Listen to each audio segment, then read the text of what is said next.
Sleep well, Jamie.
Cuckoo Land was just the way they'd left it, as bright and as colourful as ever.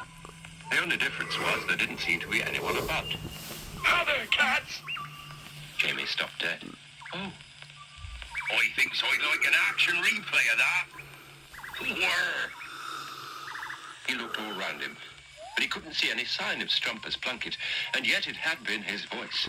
Jamie had no more luck. It was really rather frightening. Oh dear. And he hung on to his magic torch just in case. And then, as Wordsworth thought of home... Hey, man! Make with the salutations! Jamie realized the voice was coming from that thing. Well, I never did hear of a talking fir tree. It ain't fur, Fido, it's hair. And you sure ain't got no room to criticize. Well, that's just as well, 'cause I don't believe in furries. What Jamie wanted to know was how Strumpus had got into that state. 'Cause I ain't been blowing my trombonium, kid. The tuna man's been working on the high notes. And when I stops blowing, the hair starts growing. Hey, man, last time I nearly ended up as a flock of sheep. Wordsworth thought that would be a very good idea, because although he was a hopeless hairdresser, he did know what to do with sheep. We could always have you sheared. No use, man, said Strumpus Plunkett. The more you cut it, the more it grows. Well, said Jamie, there must be something we can do to help. And then he stopped dead again. Oops, I said help, and you know what that means. And sure enough, before you could say subterranean phenomenon, Jojo shot out of the ground. Hey, how's about some instant baldness, man? Not this time. It's my hay fever. This ain't hay, you crazy cat, it's hair. All right, keep your hair on, said Jojo. I still can't help. It's early closing day, ta-ra. With that, he shot back underground, leaving Wordsworth asking himself if Jojo had ever really helped anyone. But before he had time to answer himself, an old familiar sound came winging across the countryside. It was Officer Gotcha.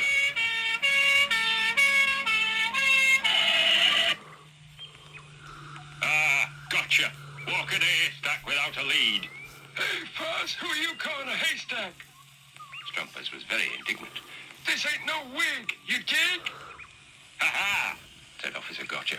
A foreign haystack without a passport, not on a lead, and impersonating Strumpus Plunkett. I could have you fed to the rabbits for this. Jamie was getting bewildered.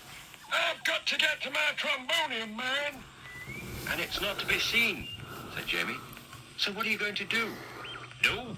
I'm going to have my... Give a break, that's what I'm going to do. I have to keep my strength up, you know. Oh, heck. Cheese again. Oh, those things can't do him no good. Thought Wordsworth. He gets through 30 a day. Aye, Strumpus. You'll need to get your trombonium. I know that, man, so get me there. Sorry, lad, said the officer as he shot off into the distance. Have a single-seater. The noise of Officer Gotcha's siren had hardly died away when... Gosh! They must have some mighty big worms round here. It's not worms. Look!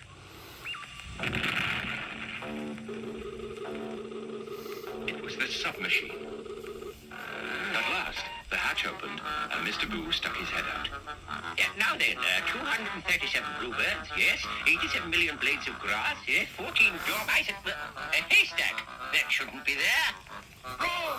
I ain't no haystack. And right, I shouldn't be here. So come on, Mr. Boo. Get me to my trombonium. Oh, come along, Strumpers. Mr. Boo was very anxious to get things sorted out because he couldn't stand anything being out of place or untidy. Jamie and Wordsworth followed him down into the control room. Now, just make yourselves at home, said Mr. Boo. Thought Wordsworth, who really didn't like anything mechanical. Might as well try to make yourself at home in a threshing machine. You will now, said Mr. Boo. Just get Strumpers aboard, and then we'll be off to Plunkett Hall. Stand clear of the lift, please. There was a quiet hum of the lift mechanism, and Strumpers came down to the control room looking like a goatskin rug. Okay, Boo, baby. Let's move this machine before somebody knits me into a Fair Isle sweater. Yes, said Mr. Boo a little doubtfully. Well, I calculated with an airspeed of 17 ergs and a force-free following wind, we should be there in 2.6 minutes. That's great, said Jamie. Man, that's mind-blowing, said Strumpers. What does it mean? But Jamie said it would take Mr. Boo longer to tell them that than it would for him to get them to Plunkett Hall. Mr. Boo checked his calculations for the last time. Then, as the controls flashed the signal that all was ready, the submachine hummed into action. Mr. Boo let the machine gain height, then set course for Plunkett Hall at full speed ahead.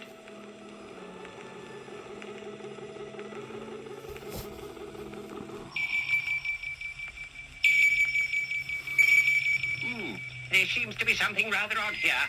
We're not moving as fast as we should, said Mr. Boo. And I'm sure everything's in order. I just don't understand it. Oh, man, said Strumpers. I wish I could worry like you. I might stand a chance of losing some of my hair.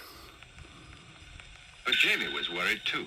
He could tell something was wrong, and from the way Mr. Boo kept looking their way, he guessed what it might be. He glanced down and found that he was right. Ah, I see. It was Strumpers' hair.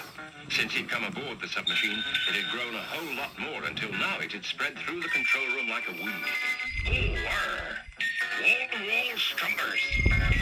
Of course, that was why Mr. Boo had been having trouble. It was smothering the controls and getting into the wiring. Suddenly, the submachine gave a great lurch, put its nose down, and started to head for the ground at a tremendous rate.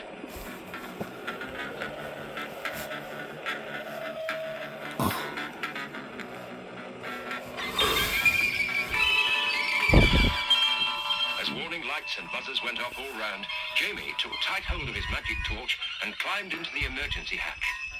The buzzing and the flashing went on, but while Wordsworth didn't seem worried, horror, like the Big Dipper, Mr. Boo was far from cheerful. Oh, at this rate we shall hit Plunkett Hall in less than half a minute, and that will be the end of it. But at last, Jamie had struggled into the forward hatch and switched on the arrestor beam.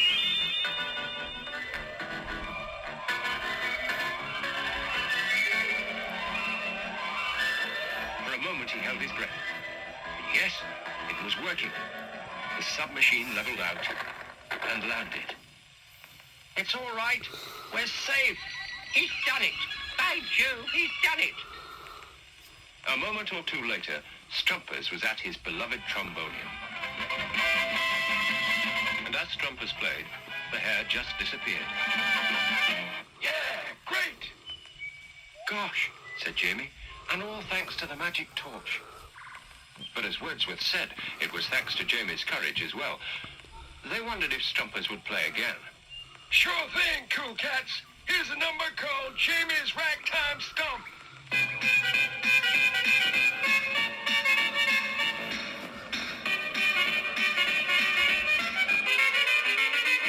Yeah. Jamie was just thinking of asking for more when Wordsworth saw something out of the corner of his eye. Oh, now then, Master Jamie. Master Jamie. Oh, dear, there's none so deaf. At last, Jamie heard. And there was the tree.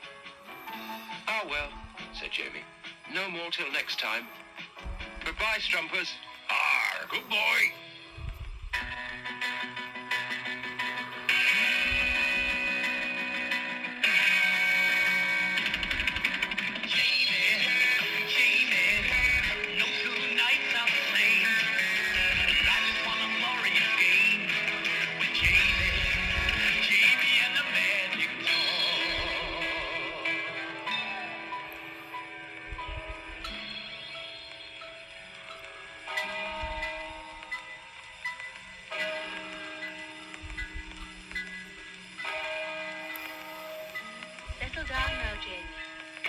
words without him there.